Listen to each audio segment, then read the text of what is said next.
Voilà, c'est parti. Ce sera cette configuration-là. Il y aura moins de blabla sur les jours suivants. On partira directement en fait sur ce partage d'écran qui nous permet bien d'être vraiment dans l'illustration. Bonjour à tous ceux qui vont nous rejoindre maintenant.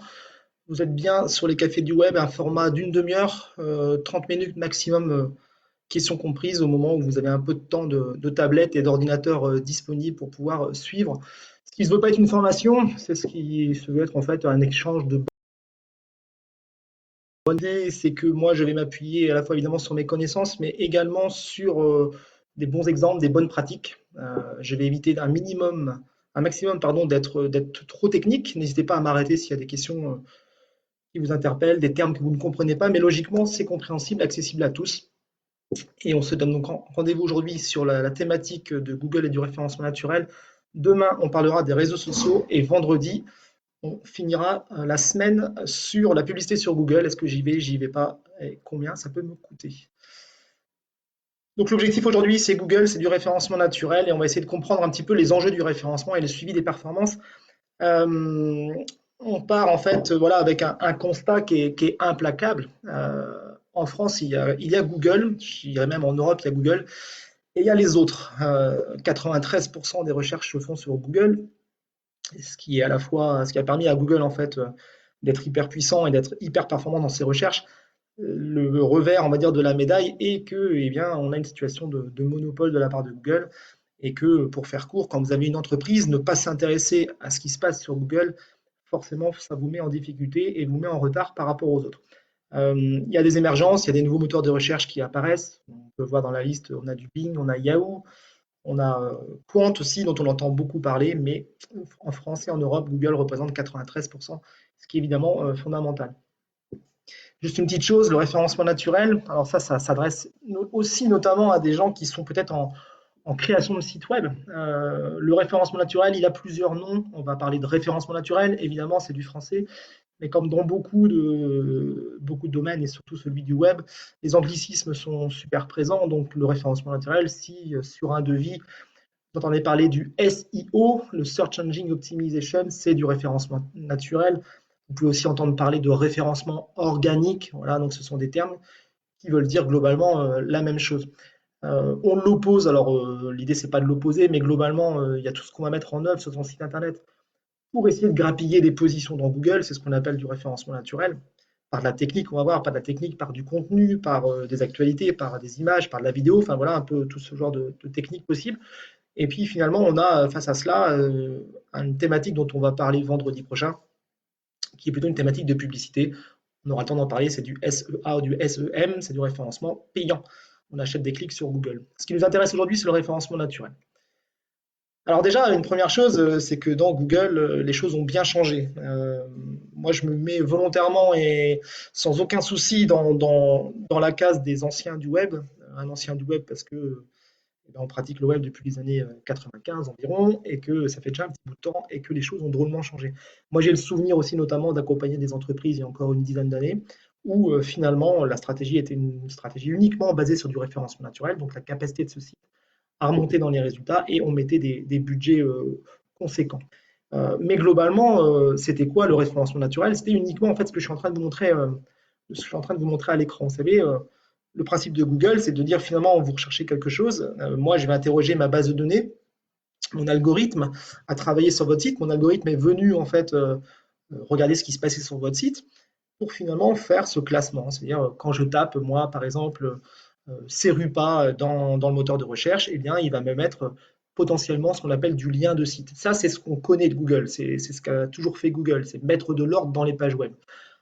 Comment ça fonctionne? C'est ce qui nous intéresse aujourd'hui. Évidemment, je n'ai pas la recette précise de tout ça. Ce sont 250 critères qui influent globalement dans le référencement naturel, mais ayant en tête que le référencement naturel, ce n'est pas que ça. Et moi, il est souvent, hein, je vois souvent le cas en fait dans les entreprises où globalement on s'arrête à ce type de contenu. C'est déjà une erreur fondamentale de penser que le référencement de Google se limite à ce qu'on appelle des liens de site. Alors tout ce dont je vais vous parler, c'est un petit terme carré qui n'est pas très joli, c'est ce qu'on appelle le SERP de Google.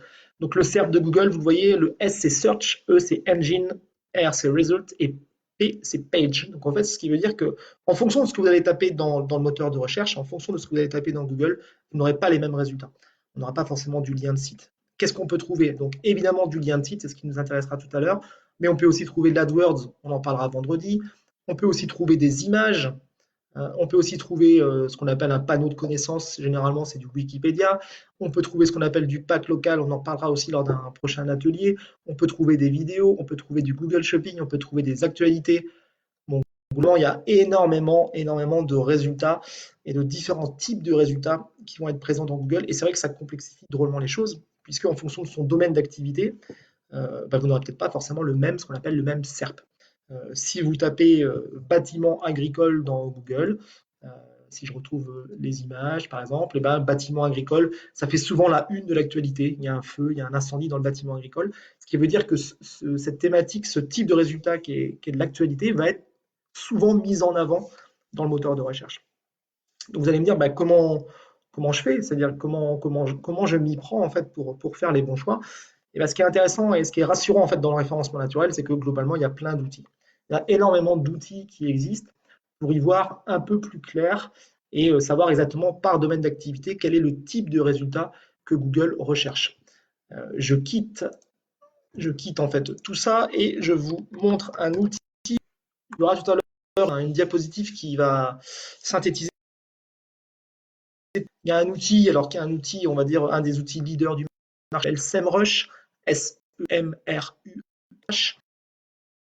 un accès, on va dire, en version gratuite, qui est relativement limité, qui est assez limité en termes de résultats qui vous seront donnés. Commerce, moi en tout cas, je suis équipé en fait de cet outil-là qui permet de mettre en place ce qu'on appelle des campagnes de référencement naturel. C'est-à-dire que vous, je ne sais pas s'il y a pas mal de gens qui et voir un peu dans quel domaine d'activité vous êtes. Je suis preneur dans le sens où je pourrais rebondir sur des exemples qui vont peut-être un peu plus vous parler.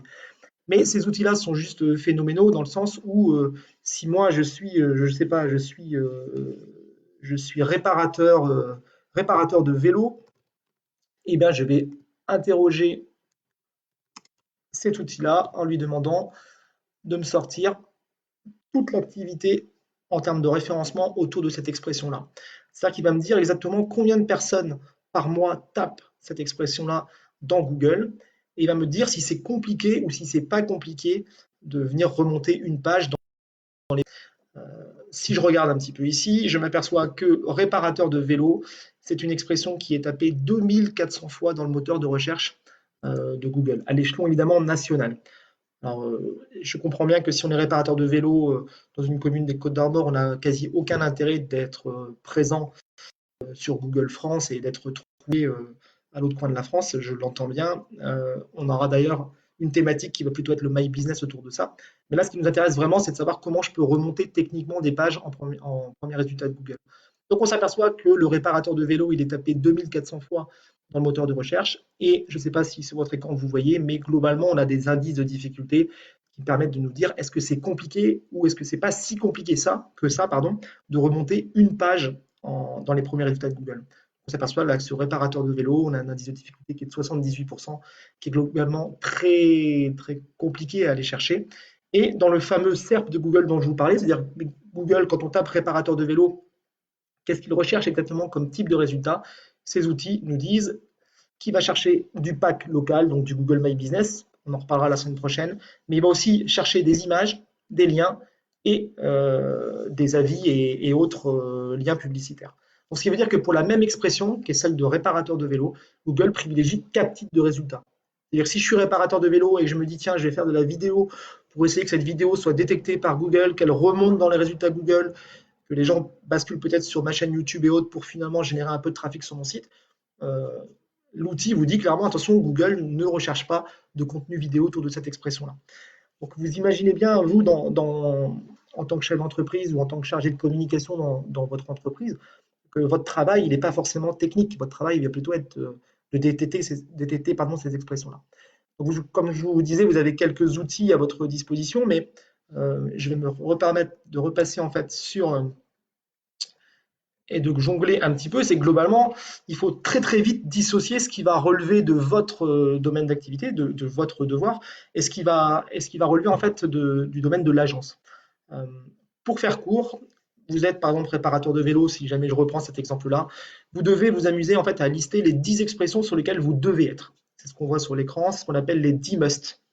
Les 10 must, ce sont vraiment les 10 expressions sur lesquelles je dois être, parce que si je ne suis pas présent sur ces expressions-là, je perds du business. Euh, donc ces 10 expressions-là, il va falloir réussir à les définir. C'est toujours intéressant comme exercice finalement de confronter ce qu'on aurait tapé nous, ce que tapent vos amis, votre cercle familial, voire même les employés de votre entreprise, de dire ah ben finalement nous on tape ça, donc ça c'est peut-être intéressant quand même de bâtir une campagne publicitaire autour de ça, enfin, publicitaire ou référencement naturel, et on est parfois surpris de voir ce que tapent réellement les gens dans Google. Donc attention aux idées préconçues justement sur les recherches. Mais votre boulot, alors seul ou avec votre agence, est de définir les 10 expressions sur lesquelles vous n'avez pas le choix, il faut être présent sinon vous perdez du business. Et potentiellement, si vous pouvez, travailler ce qu'on appelle les 10 should, c'est-à-dire les 10 expressions sur lesquelles ça serait bien d'y être. Je ne vais pas mettre autant d'énergie, autant de technique et autant de temps pour remonter ces 10 expressions-là, mais ça serait quand même bien que je tourne autour de ces expressions-là. Et ensuite, globalement, eh bien, il y a des choses que vous allez pouvoir faire, vous, et des choses qu'il va falloir travailler avec l'agence. On va parler évidemment un petit peu technique, là, on est quasiment au tiers de la présentation, mais il y a un peu de technique. L'idée, c'est évidemment d'avoir à minimum une base capable d'être détectée pardon, par Google, mais l'objectif, il est quand même d'avoir une communication très régulière avec son agence web, et puis d'avoir ce lien permanent avec l'agence pour essayer de voir un peu s'il n'y a pas un nouvel axe à trouver en termes de référencement. Alors les avis sont les avis sur quel site Google My Business? Bonne question de Cathy. On parlera de My Business la semaine prochaine. Les avis, c'est un peu tout. On va dire il y a des avis évidemment sur Google My Business, mais il y a aussi des avis qui sont eux-mêmes, on va dire, pris en compte par Google pour faire ce classement de page.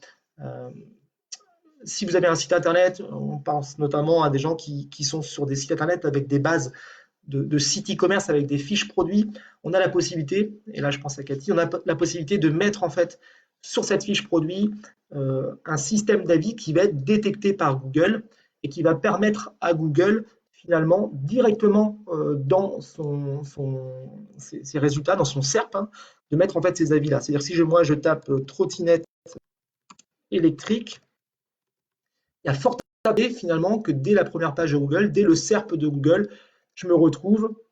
Alors c'est l'effet Bonaldi. Hop, voilà, c'est pas ça.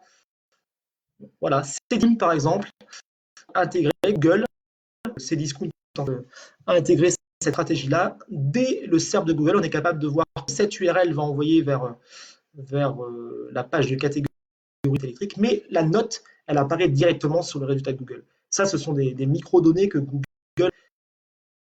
Google raffole. Et c'est vrai que quand on est sur une logique un peu de site e-commerce ou même de blog avec des articles, laissez peut-être la possibilité à vos internautes de noter, de scorer. Encore faut-il, je me répète pour conclure sur ce sujet-là, que le système qui va être embarqué sur le site soit reconnu par Google. On repart sur ce qui nous intéresse aujourd'hui. Les outils. Alors, je vous ai parlé des outils à votre disposition. Je me répète, SEMrush, un outil très puissant. Alors, j'étais un peu refroidi il y a 2 mois via SEMrush, dans le sens où j'ai assisté à une conférence animée par le spécialiste du référencement en Google en France, et je l'ai questionné justement sur la pertinence de ces outils-là. C'est des outils, ce sont des suites avec énormément de fonctionnalités. Ce que je vous ai montré tout à l'heure est très fiable. Le reste de leurs fonctionnalités, visiblement, il y a un peu plus de doute de la part de Google autour vraiment de la pertinence des outils. Donc, globalement, arrêtons-nous aux fonctions de base de SEMrush qui sont vraiment très intéressantes. Alors, SEMrush, je vous dis, c'est une licence agence, ça vaut plus de 2000 euros par an, c'est compliqué. Vous pouvez, sur votre poste, en fait, vous connecter au service de Google qui s'appelle Google Trends. Je vous fais une démo sur Google Trends. Google Trends va vous permettre tout de même de pouvoir comparer. Donc on tape Trends dans le moteur de recherche, va vous permettre de comparer différents types d'expressions dans Google pour me dire, mais finalement, est-ce que les gens tapent plus cuisine ou est-ce qu'ils tapent plus, je ne sais pas, par exemple, piano de cuisson. Donc dans Google Trends, on fait découvrir On fait découvrir, on tape cuisine, on va cuisine équipée, je sais pas, c'est juste pour l'exemple, hein, peu importe. Voilà. Donc là, on est sur les 12 derniers mois. On va pouvoir demander à Google finalement ce qui se passe depuis 2004 autour de cette expression-là. On s'aperçoit que c'est une expression, par exemple, qui monte. Ça veut dire qu'il y a de plus en plus de gens à taper cuisine équipée. On pourrait très bien le comparer. Alors, on ne va pas taper piano de cuisson, on va le comparer avec cuisine aménagée.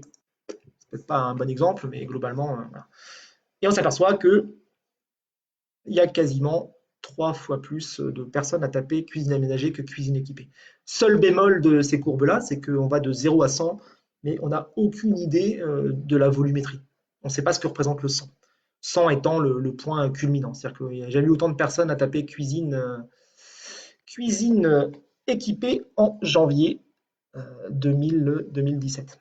L'intérêt quand même pour votre activité, si vous êtes en charge ou en activité dans une entreprise, ça permet quand même de voir si finalement les expressions auxquelles vous pensez subissent ou non des phénomènes de saisonnalité. Alors je m'explique, mais sur lunettes de soleil, il y a fort à parier que j'ai pas la même demande sur les lunettes de soleil en été ou juste avant l'été. Voilà, on s'aperçoit qu'il y a des pics, donc on est pas sur une activité linéaire. Voilà. Google vous sort aussi des logiques de recherche et de pays. Bon, c'est intéressant comme outil. Le seul bémol, je vous dis, de cet outil-là, c'est qu'on va de 0 à 100 et qu'on ne sait pas à quoi ça correspond. Mais c'est un outil qui peut être quand même, pour vous, assez pratique.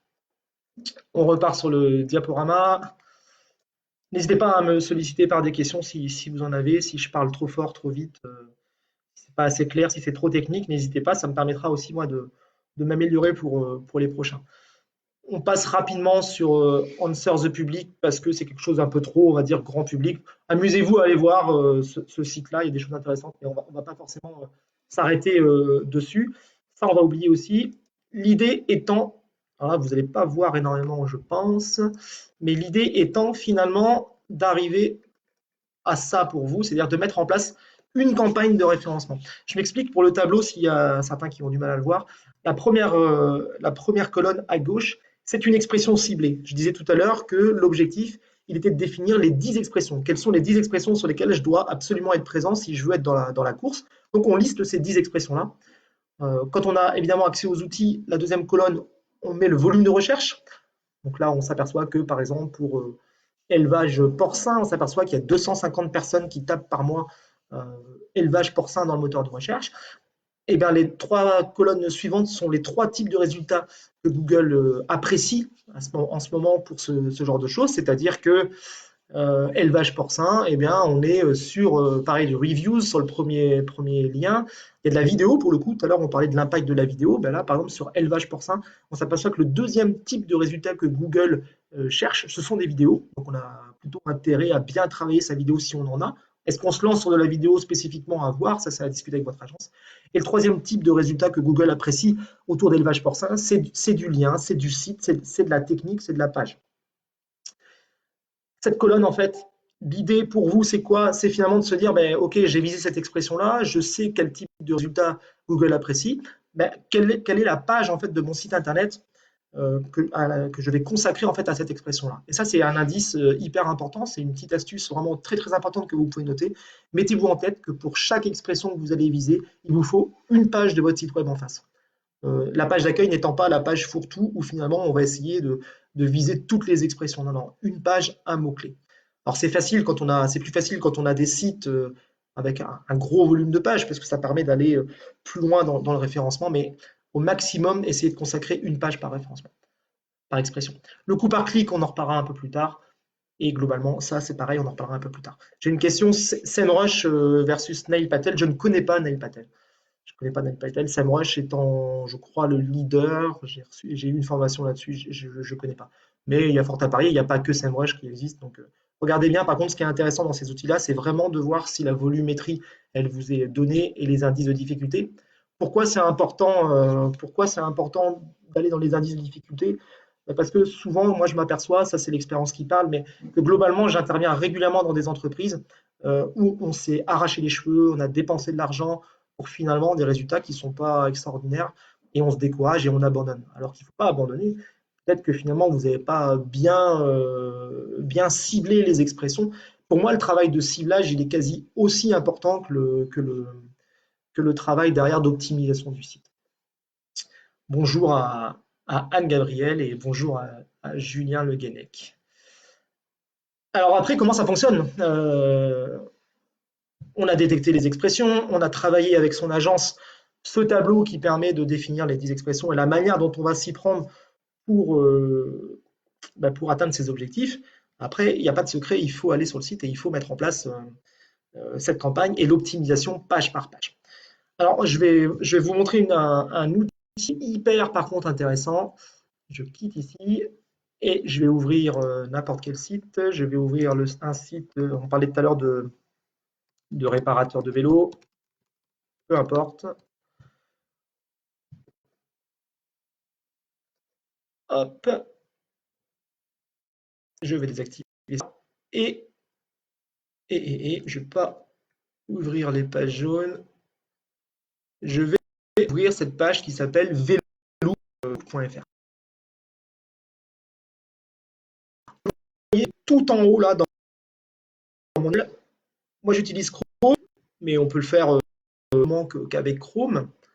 On peut le faire sous Firefox aussi. J'ai téléchargé moi une extension qui s'appelle SEO Quake. Alors SEO Quake, je vous l'ouvre.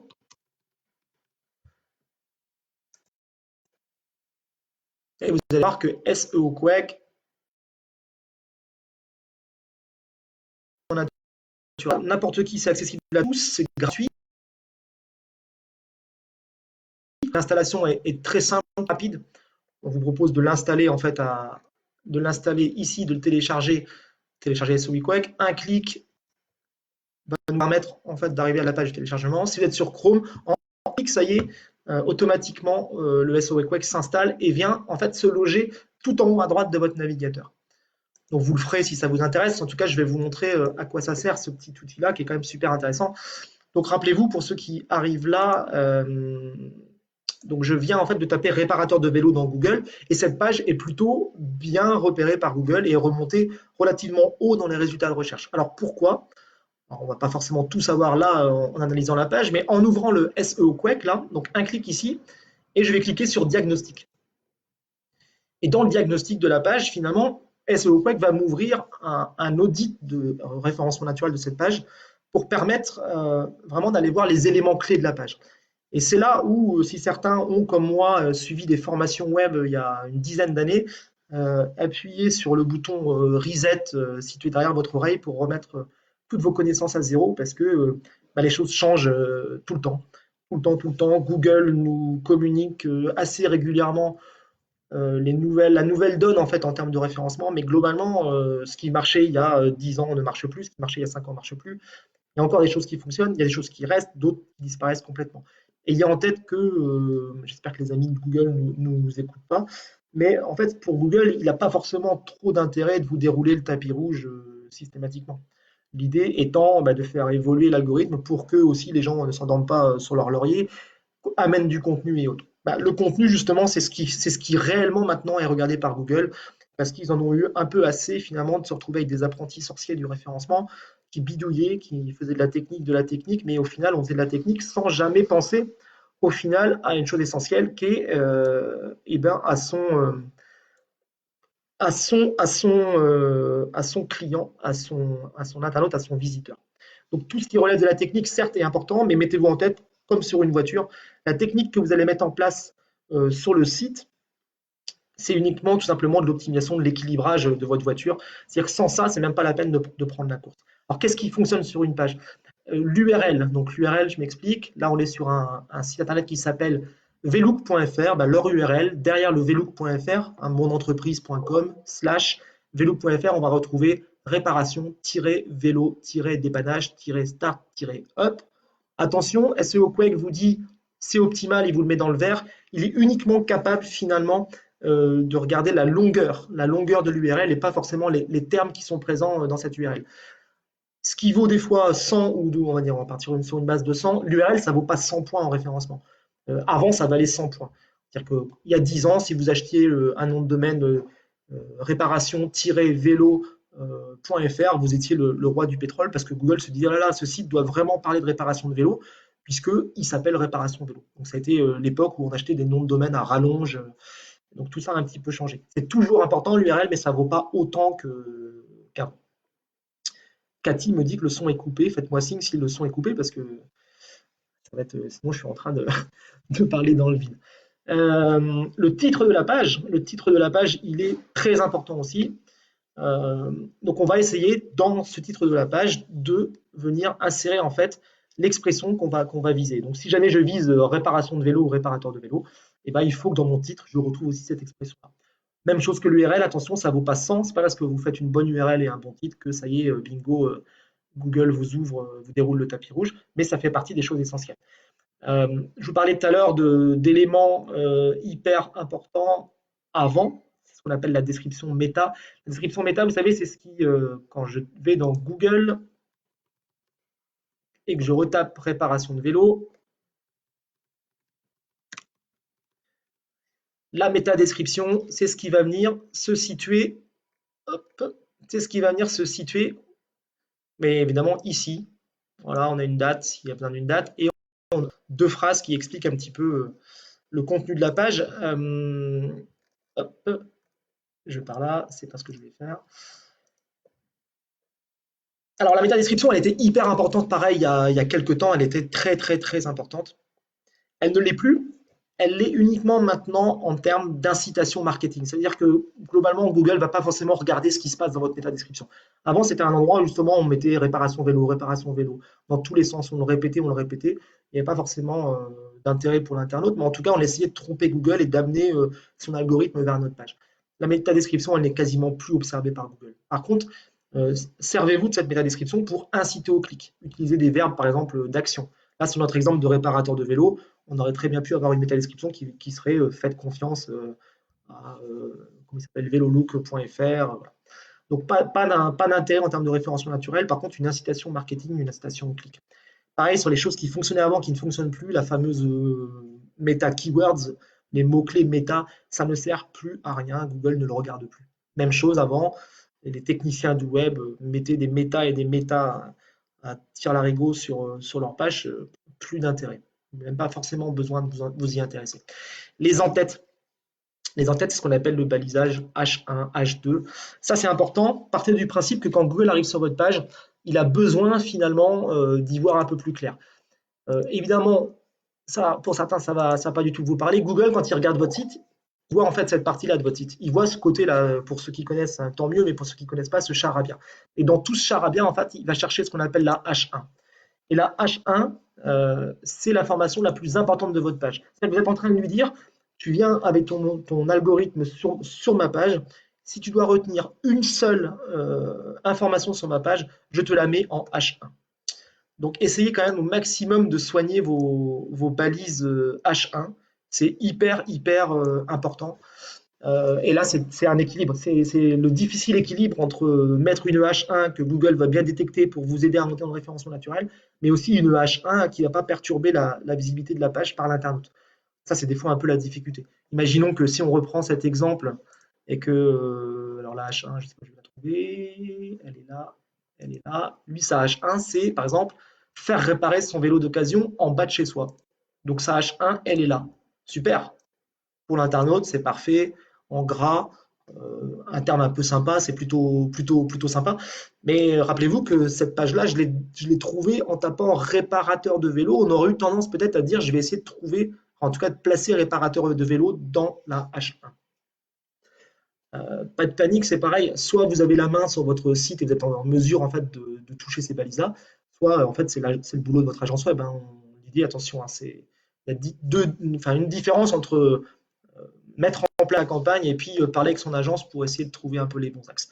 Les images, hyper important les images. Google en fait a besoin de savoir s'il y a une cohérence entre ce que vous dites sur votre page et les images. Donc les images, pareil, même chose. Quand Google arrive sur votre site internet, là il voit bien qu'il y a une image. Pourquoi il voit bien qu'il y a une image? Si je fais un petit inspecter, bah, Google en fait est capable, allez, hop, je vous le mets là, c'est ouvert sur l'autre écran. Google, il est capable de voir que là, dans ce charabia-là, pour certains, il y a un point JPEG. Donc, il sait très bien que le point JPEG, c'est une image. Mais si on ne lui dit pas de quoi parle cette image, il est incapable de savoir de quoi parle cette image. Et pour savoir de quoi parle cette image, eh ben, on renseigne ce qu'on appelle les balises alt. On lui dit cette image, dans la balise alt, on lui dit cette image parle de tel sujet. Donc là, si je l'ouvre ici, ok, je vais peut-être retrouver la balise alt. Alors là, la page, elle est hyper bien. Voilà. Est-ce que je vais la retrouver? Je vais la retrouver. Alors lui, c'est Troc Vélo. Voilà, c'est Troc Vélo.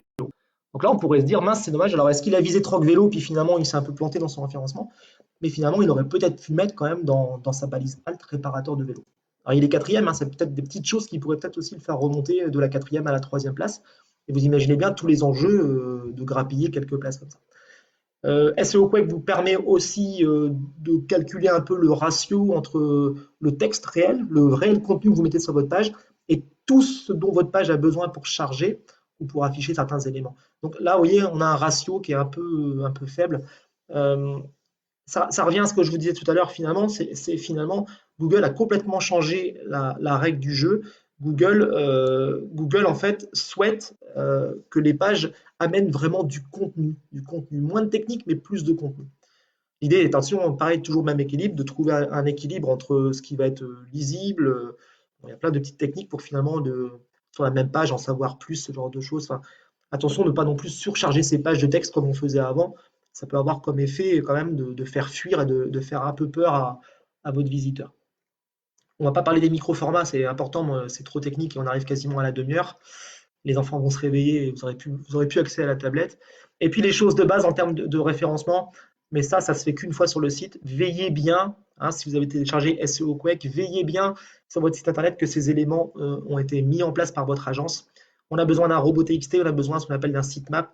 Je ne m'attarde pas là-dessus, mais globalement, mettez-vous en tête que ce sont des tables d'orientation et que quand Google arrive sur votre site pour voir un peu ce qui se passe sur votre site, plus vous allez lui faire passer du temps sur votre site, moins vous allez être copain avec lui. Pourquoi? Parce que quand il met en place, quand il envoie son algorithme, son robot d'exploration sur votre site internet, vous êtes en train de monopoliser un petit peu ses serveurs. Et ce qui coûte beaucoup d'argent à Google, en fait, c'est de faire tourner ses serveurs. Donc, plus vous allez mettre des outils qui vont lui faciliter le travail, plus vous allez être apprécié aux yeux de Google. La langue de votre page, elle est aussi hyper importante. Chose ici qu'on ne peut pas voir avec l'outil SEO Quake, mais qu'on peut aller voir notamment avec des outils Google. Google vous le dit bien qu'il faut d'abord penser mobile. Donc, vous avez des outils Google qui sont mis à disposition en ligne gratuitement. Si vous tapez mobile friendly dans Google, ça va vous permettre de pages de test.